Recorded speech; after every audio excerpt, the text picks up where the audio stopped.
Hi guys, welcome to Math Genius Maharlika. Ngayon po guys ay tayo po ay maglalaro ng Rubik's Cube. Ngayon po guys ay tuturo ko po sa inyo kung paano maglaro nito. Para po ito guys sa mga baguhan, sa mga new beginners po dyan. Pag hindi po kayo marunong maglaro ay ganito lang po ang inyong gagawin. I-down nyo po yung right. Tapos i-down din yung left. Tapos iikot nyo lang po guys. Pabalik-balik lang po. Down ang right, down ang left. Ikot po ulit.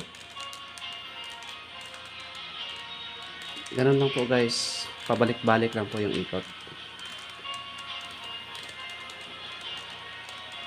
Katagalan nito guys ay babalik ito guys sa position niya guys. Ito po guys ay mabubuo ulit. Ito po guys, malapit na po. Simple lang po ito guys. Para po sa mga baguhan. Sa mga new beginners. Ayan po guys oh.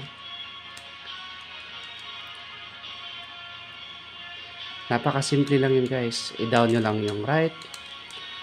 Down din yung left. Kasi ikot. Down right. Down left. Ikot. Pabalik-balik lang yun guys. Hanggang sa babalik po siya guys sa ano niya. Tamang position. Yan po guys. Ganun simple guys.